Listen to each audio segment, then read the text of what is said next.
Hey guys, it's Sharon from Digital Nomad Quest, and today I want to tell you guys about my financial freedom journey from making $30,000 a year to millionaire at 30. The last time I shared my story with you guys was about 2 years ago when I quit my job and traveled the world for 2 years as a digital nomad making passive income. This time I want to rewind a bit further back and then get you guys caught up till now, just so you guys can get to know me a bit better. Now, if you guys are new to this channel, welcome. I'm all about teaching y'all how to build passive income, become financially free, and design your best life. So if you guys are interested in that, make sure to subscribe and hit the bell button to be notified of my latest videos. Now, I feel like my financial freedom journey to multiple income streams might have come out of nowhere, especially if you guys are new here, but this process has been like 10 to 15 years in the making. So I'm gonna rewind back to basically high school, and back in high school, I took like 5 jobs as a chess teacher at 5 different chess schools. You know, before that, when I was super young, I was actually like nationally ranked in chess. I was on TV for chess, and basically as I grew up, I used those skills to teach. So having those 5 different chess teaching jobs was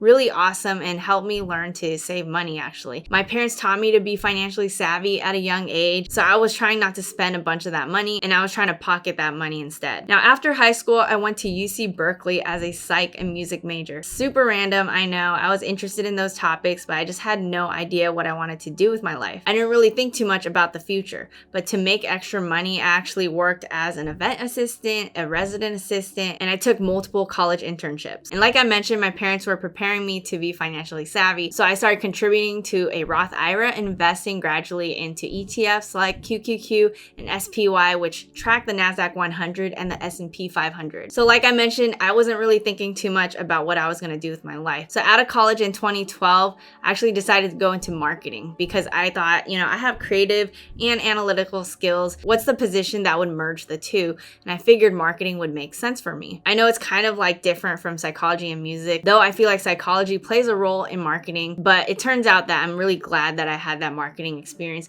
and background because I still use that knowledge to this day. So then I got my first full-time position as a marketing coordinator, again at $30,000 a year. So I didn't start with a high salary like a lot of my peers. And again, looking back, I'm still grateful for that position because it set me on that path with the marketing experience. Now I remember 2 weeks in, I was just completely shocked because, you know, I was going to this cubicle every single day looking at the 4 walls of the office, and I was just like, wow, people actually spend all their lives in these offices 9 to 5, and a lot of these people hate their jobs. Like, is that how I'm gonna be spending the rest of my life? And not only that, a lot of people just spend their income completely and then they repeat the process of working to live essentially. I remember at that job, I used to cry as sometimes my supervisors would just make me feel really bad about myself. There I realized that I was trading my time for money and I was at the will of these supervisors. Like, my boss could just let me go at any second. Again, I was thinking, is this gonna be the rest of my life? But real quick, don't get me wrong, as of this video, I'm actually still at a full-time position and I'm at one that I really like right now. They basically allow me to lead the marketing division, and it's a startup, super entrepreneurial environment where we're all kind of working as a team to build this one thing. And they also really respect kind of my side hustles, my interest in personal finance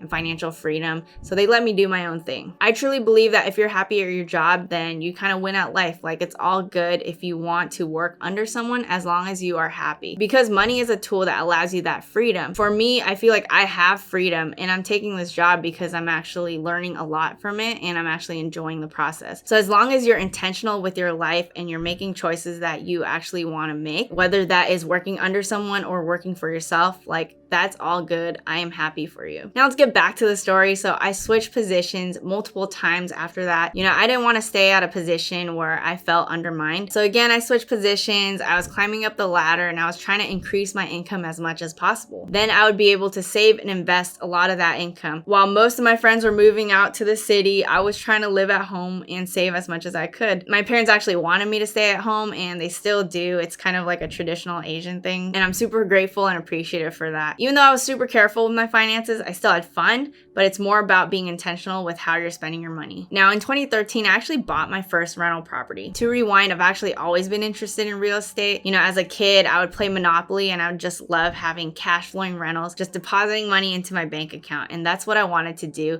in real life. I remember out of college, I would scour Redfin listings a lot, especially out of state markets because they were more affordable than the Bay Area. Now my first rental property was an hour away from where I live, and my parents actually knew this agent who passed along this deal. And my parents parents were like, do you want to invest in this one? And I was like, yeah. So I put in my cash for the down payment, but actually split that with my brother because first of all, it was during my first position. I didn't have enough saved up yet, but also lenders usually look for 2 years of job income proof and I didn't have that yet. So my brother and I put both of our names down. We both put 50-50 of the payment and then I slowly paid him back over time. And now that property is fully under my name. He was just being an awesome brother and helping me out. Now in 2014, I remember I went on this solo Europe trip. It was a month long and I met people of all walks of life and I was just mind blown. I met so many passionate people who were chasing their dreams. At the time, I actually had a music YouTube channel that I was building up and I was making these music videos and stuff like that. And to see people just chasing after it was really exciting to me. People were just so present and in the moment and it made me realize there's so much life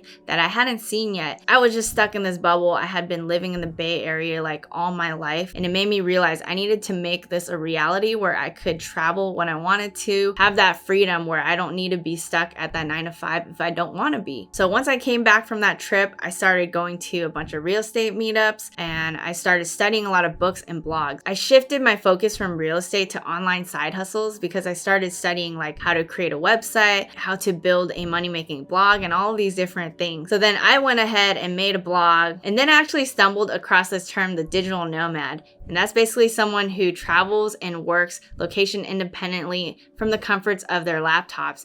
And I was like, oh my God, I want to make this my reality. I'm watching all these YouTube videos of people enjoying their lives while they are building their businesses. And I was like, that's the dream. I didn't want to spend all my money on travel and then come back, start from zero and have to work my way up again in order to live the life I desired. Instead, I wanted to make money work for me. And that's when I started coming across like Tim Ferriss' 4-Hour Work Week, Robert Kiyosaki's Rich Dad Poor Dad, and it was really like in line with what I wanted to do. So then I started building a blog and I started making an Etsy shop. I started writing Kindle books under a pen name. Once I started making $50 to $100 a month in passive income, I know it's not much, but in my head I was like, oh my God, this is all possible. I started making my first dollars online and it just opened my world of possibilities. So then on, I actually booked a one-way ticket to Stockholm 6 months out and I was like, this is my deadline. I'm gonna figure this out. I'm going to start building these passive income streams. I'm actually going to take part-time remote positions. So I actually went on Craigslist and found a position. I got referred to by a friend and now I had 2 part-time remote positions where I'm making paid ads for one client and then managing ads for another client. So I had built my nest egg even more by taking multiple positions while building my passive income stream. So think on that. I was actually, working full time, taking 2 part-time remote positions, building my passive income streams. And then when I quit my job, my full-time position became another part-time remote positions. So I had those 3 positions while I was transitioning to passive income full-time, working on my own side hustles full-time. So I did it. I actually quit my job, right? I traveled a month in Greece, a month in Romania, a month in Portugal. I visited London and Berlin. I did a month in Korea, Taiwan, like all these different places. I saw the world, but I was also going to cafes every single day, like working on my side hustles and meeting other digital nomads as well, so we could all work on our own businesses. I learned a lot on this trip. So when I was in Greece, I met someone making like $600 a month, and that was the average salary there. $1,000 a month in Romania was kind of the average as well for a computer engineer. That made me realize I was super privileged. I am very fortunate with the background that I have. And coming from the US, you get a lot of opportunities being able to build side hustles online. Like it's easier to get into things like Merch by Amazon, as well as build a money-making blog. Like it's easier when you're from here. So I realized I need to be way more appreciative. I'm super fortunate. It definitely opened my eyes. And another thing that opened my eyes was that these people seemed a lot happier though than a lot of people back home. I found that the Bay Area is like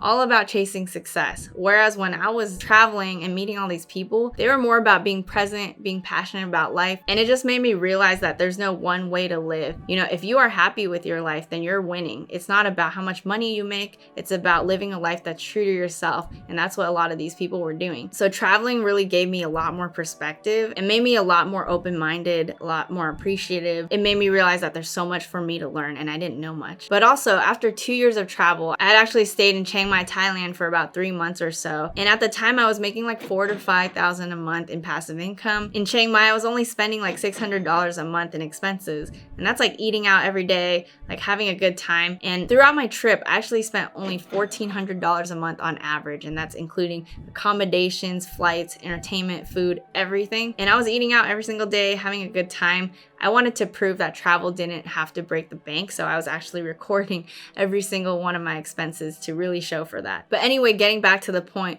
as you can see, my income was exceeding my expenses. I realized that I was actually increasing my nest egg the entire time I was traveling.